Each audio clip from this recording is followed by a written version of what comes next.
Tem gente que não imagina que aquele inchaço, para as mulheres dá para falar assim, aquela barriga de gravidez que fica gigantesca e você sabe que não está grávida, então você fala assim, mas por que ficou estufado? Além, claro, da disenteria, né? Solta o intestino ou coceiras, enfim, tem muitos outros sintomas. Procura um médico.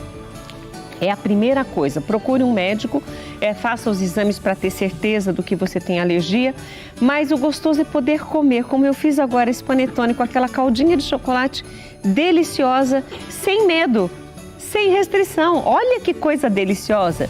E assim a gente vai cuidando da nossa saúde. E vale para todos os âmbitos da nossa saúde, não só da nossa vida, mas da nossa saúde também. Como, por exemplo, agora, nós estamos em dezembro. Dezembro é o dezembro laranja, lembrando as pessoas que devem cuidar da sua pele, porque o câncer de pele, como nós dissemos no início do programa, ele ocupa aí 30% de todos os diagnósticos, né, de cânceres. Então, é uma porcentagem alta. Por isso, a gente recebe a doutora Glauci para nos falar primeiro sobre esse dezembro laranja, porque é uma campanha ampla e os veículos de comunicação usam também essa cor para dar um alerta. E você é muito bem-vinda mais uma vez. Muito obrigada por estar aqui para falar desse problema de saúde pública, né, que é muito importante, a conscientização sobre o câncer de pele. Essa conscientização nessa campanha em dezembro é mais acirrada. Qual é o propósito da campanha e por que dezembro? Dezembro é porque está perto do verão e laranja também correspondendo ao sol. E a Sociedade Brasileira de Dermatologia, ela propôs essa campanha desde 2014, né, justamente a exemplo do Outubro Rosa, né, que é o câncer de mama, e do Novembro Azul, o câncer de próstata. Então, se as pessoas ouvirem falar de dezembro laranja, já sabem que é para prevenção de câncer de pele. Pele, isso. Agora, quais são os tipos de cânceres de pele? O que é o câncer de pele? Tem vários tipos? Tem vários tipos. O câncer de pele ele vai ocorrer quando tem um crescimento desorganizado da camada da pele. E principalmente isso ocorre devido à exposição excessiva à radiação solar. Os efeitos dos raios solares, eles são muito maléficos para a pele. Eu trouxe até essa peça para exemplificar. A radiação ultravioleta, ela vai penetrar... Acho que, doutora, vai ficar fácil se a senhora deixar aqui, olha, virando um pouquinho. A senhora consegue mostrar assim? Consigo. Porque aí a câmera consegue pegar melhor para mostrar para quem está em casa. Pode ser? Pode. A radiação ultravioleta A, ela penetra até aqui mais ou menos, mais profundo, na derme, onde tem colágeno e fibras elásticas.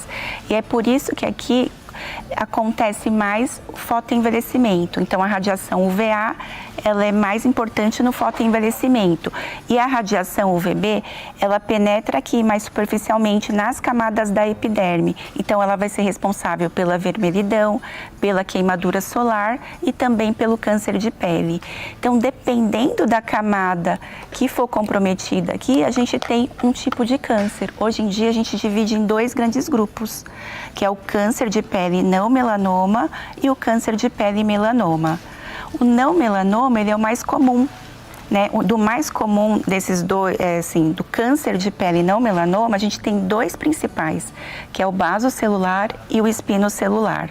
O basocelular, ele é o mais comum, vai corresponder a 75% de todos os cânceres diagnosticados, e é aquela bolinha brilhante que fica na pele, aquela ferida que não sangra em 4 semanas.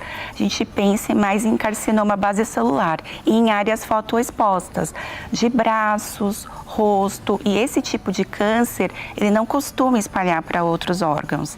Já o espinocelular, ele pode espalhar para outros órgãos, mas ele é caracterizado mais devido a uma fotoexposição crônica. Exemplo, pescadores, agricultores que têm ali Uma durante exposição ao sol muito excessiva. Isso. E por longo tempo. E por longo tempo. Então, a lesão aí vai ser um pouco diferente. Ela vai ser vermelha, áspera, um pouco descamativa, que nunca melhora. Então, essa lesão que ele tem um dano na pele, que é áspera, descamativa, com o tempo pode evoluir para ferida.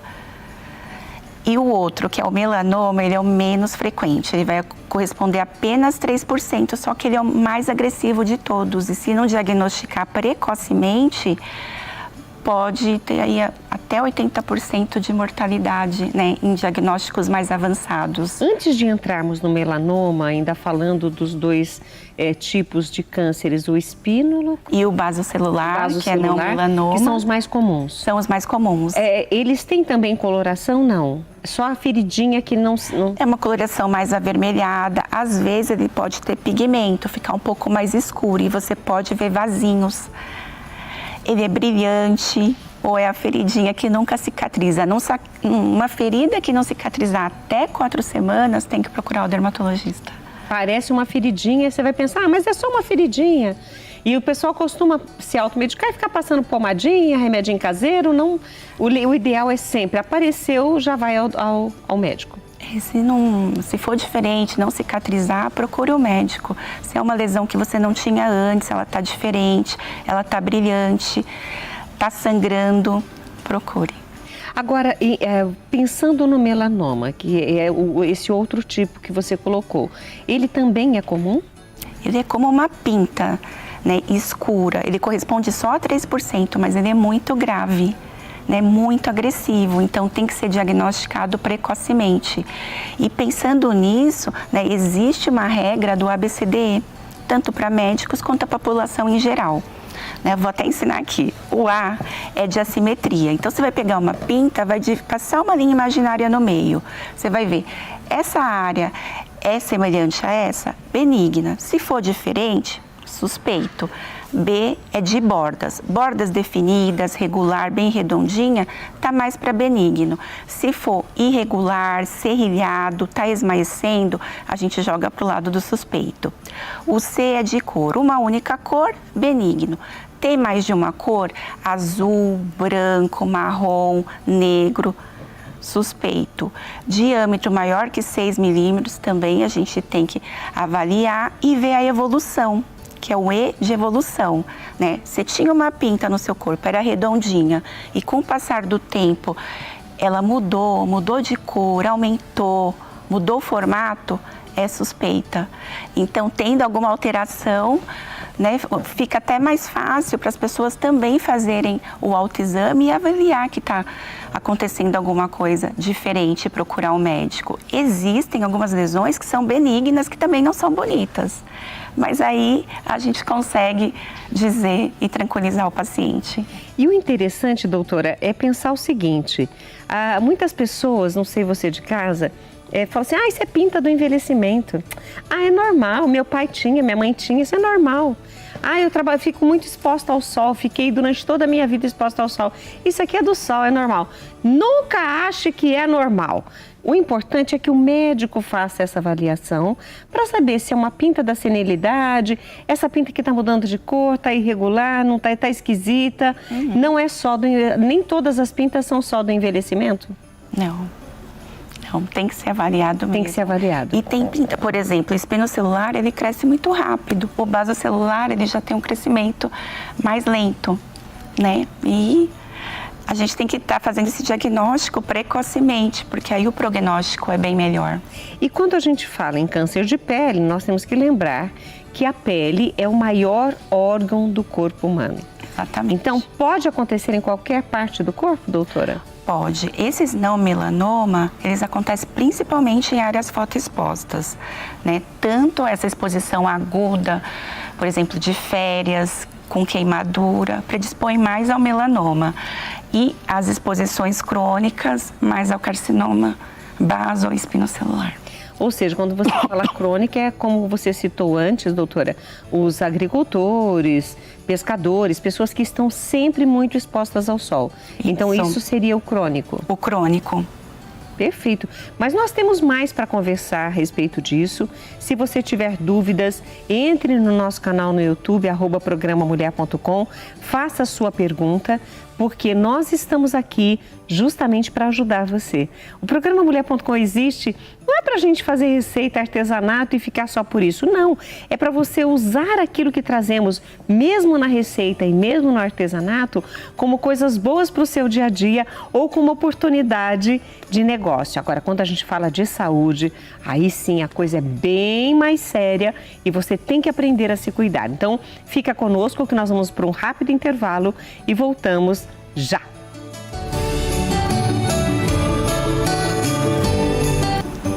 Hoje o programa Mulher.com recebe a doutora Glaucieiko, que ela é dermatologista especializada também com os problemas de pele ligados ao câncer. E nós falamos no bloco anterior a respeito do ABCDE. E aí, claro que você não memorizou, mas quem sabe ouvindo, lendo e prestando atenção, você vai conseguir entender o que é esse ABCDE, né? Que a doutora vai explicar.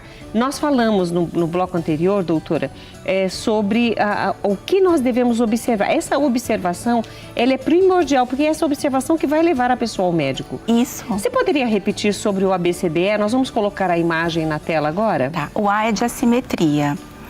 Se dividir a pinta no meio, a lesão no meio, a metade tem que ser parecida com a outra. Se Eu vou for esperar diferente... eles colocarem a tela porque aí as pessoas vão ouvindo você e colocando. Então, o A é de assimetria. A de assimetria.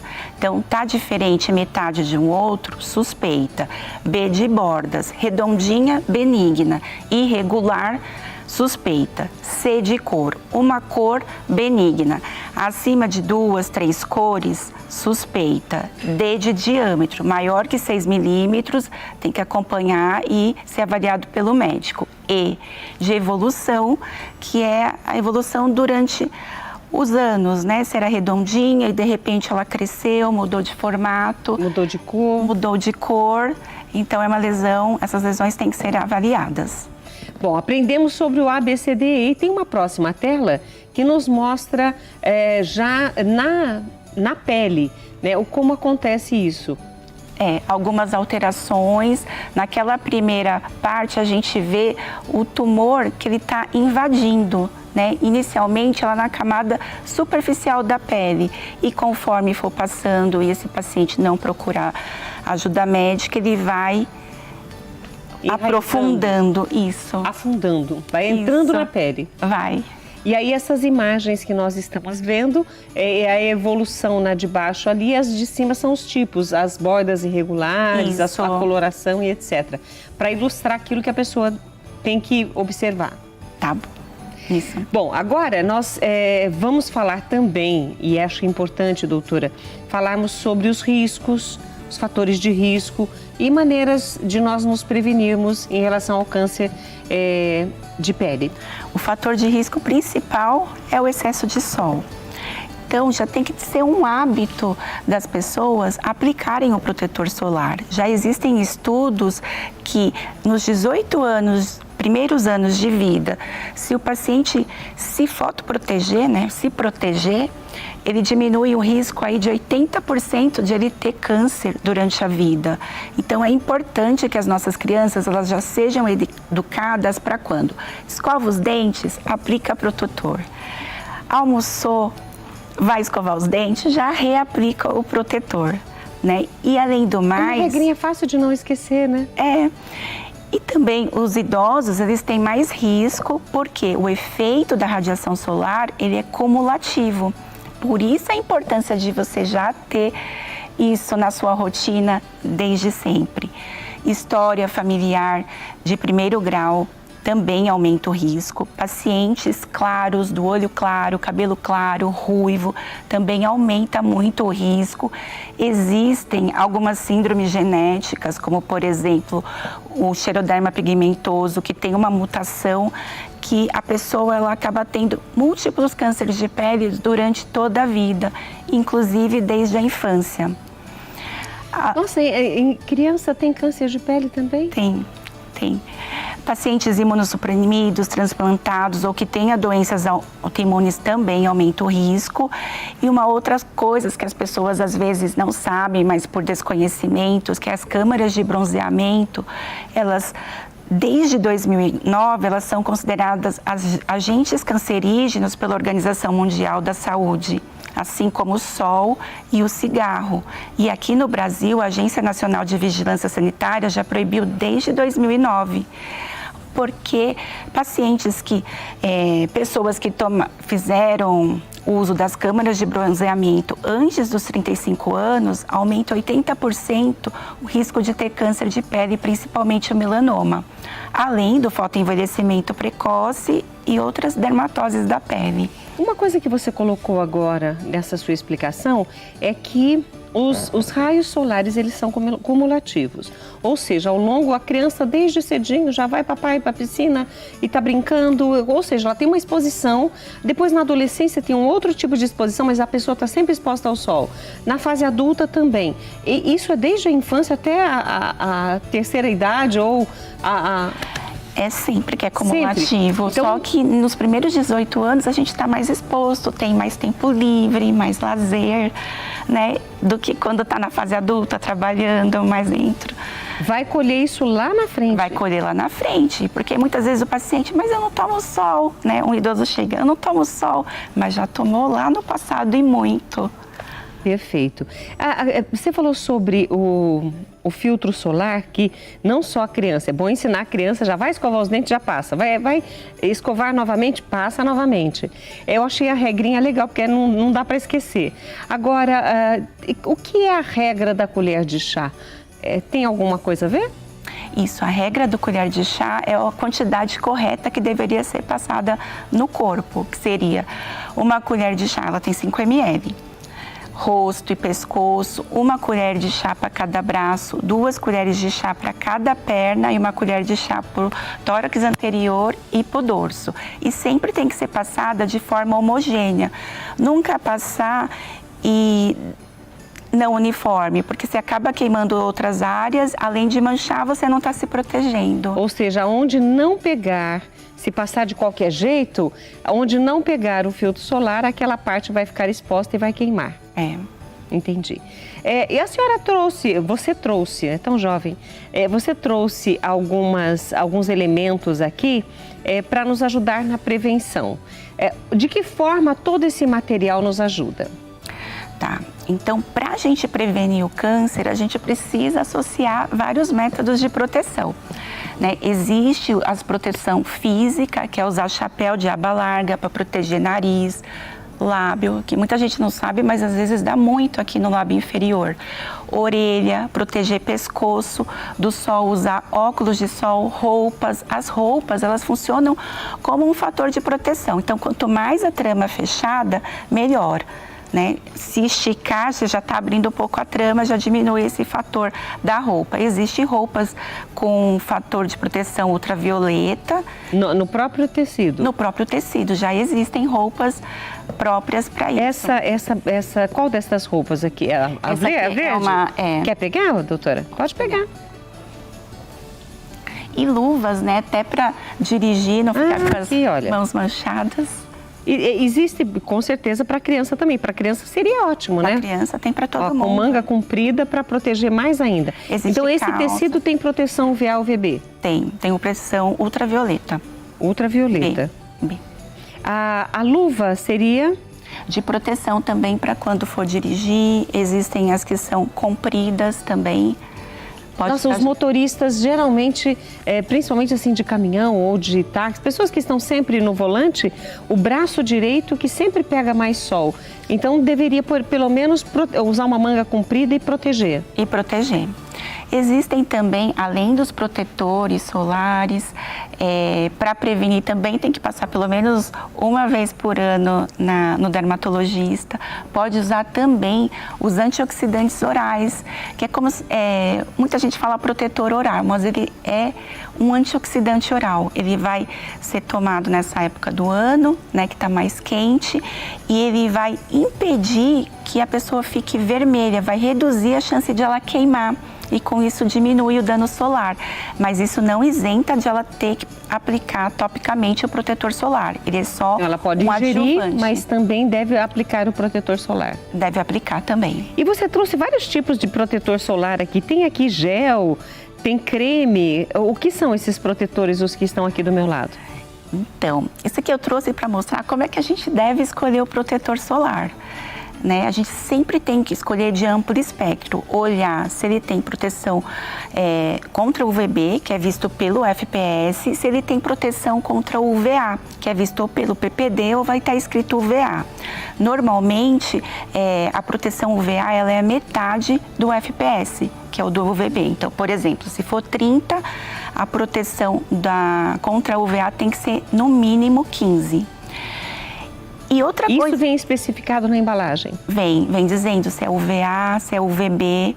Para quem vai para praia, piscina, que sua muito, o ideal é procurar muito resistente ou resistente à água. E o que isso vai significar?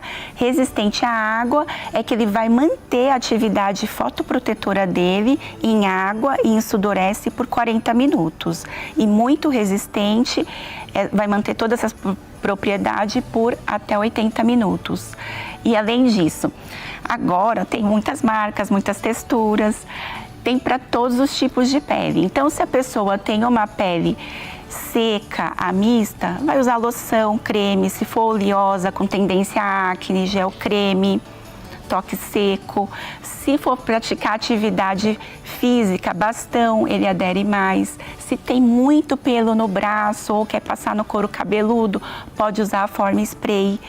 E se o paciente tem alergia, vai usar a fórmula hipoalergênica ou sem fragrância e também o proteção física, que é a mineral. Aí eu queria até explicar o que é proteção física e o que é proteção química. A física é aquela que a gente usa para as crianças, né, acima de 6 meses de idade. Ela vai fazer aquela camada na pele, a radiação vai bater e ser refletida. Por isso que fica branco. Por isso que fica branco. Que é uma camada mais grossa. Que é uma camada mais grossa, ela não é absorvida, por isso que é bom para crianças que têm a pele bem mais sensível. Químico significa que ele vai ser absorvido na pele, ele vai ser transformado calor e liberado. Hoje em dia, né, para manter essa proteção física, principalmente para quem tem melasma, a gente usa proteção com cor, que ele pode ser só físico ou pode ser físico-químico. Que é o que está marcado nas embalagens ali com 70%. Eu vou colocar um pouquinho mais para cá, ó. E tem tonalidade para todo tipo de pele aí do brasileiro, né? Da brasileira. Olha, são vários tipos. Opa, vou virar para cá, para você ver aí. E assim, o que nós estamos mostrando aqui, chapéu, óculos de sol, inclusive o óculos de sol, eu já recebi oftalmos aqui que eles falaram, não compre óculos em qualquer lugar, tem que ter a proteção UVA-UVB, e nas óticas existe essa responsabilidade. Então, muitas vezes, não estou desmerecendo as pessoas que vendem na praia ou etc., mas fica mais difícil de ter essa comprovação de que tem a proteção UVA-UVB. Então, a proteção vai para a pele, vai para o óculos, o chapéu ajuda também, doutora? O chapéu ajuda, porque tem que proteger, tem que ter pelo menos 7,5 de aba para proteger nariz, lábio, que foi orelha. Que você colocou aquela hora. E aí, de que forma nós podemos também colaborar na campanha Dezembro Laranja? Qual é a nossa parte? Divulgar? Divulgar, se conscientizar que tem que ser uma rotina, é um hábito. Pele saudável, pele bonita é pele saudável. Né? E não esquecer de estar procurando o médico dermatologista pelo menos uma vez ao ano para fazer o exame de corpo inteiro. Você mesmo em casa pode fazer o autoexame em casa em busca de alguma alteração. Primeiramente, você tem que conhecer o seu corpo e depois saber o que está sendo alterado através da regra do ABCDE. Né? E desse modo, você conseguir fazer um diagnóstico precoce, né? Que muitas vezes só a ressecção daquela lesão já é curativa. Se você deixar avançar, vai precisar outros tipos de terapia, como a imunoterapia, a radioterapia ou quimioterapia. E muitas vezes pode ser fatal também, né? É importante a exposição solar de forma consciente. Doutora Glauci Eiko, obrigada por estar conosco, obrigada pelas informações, obrigada por trazer o Dezembro Laranja como um alerta mesmo para as pessoas nesse verão, nestas férias. Muito obrigada. De nada. E nós agora vamos para o nosso intervalo, porque Kelly Batista nos espera no próximo bloco. A gente volta já.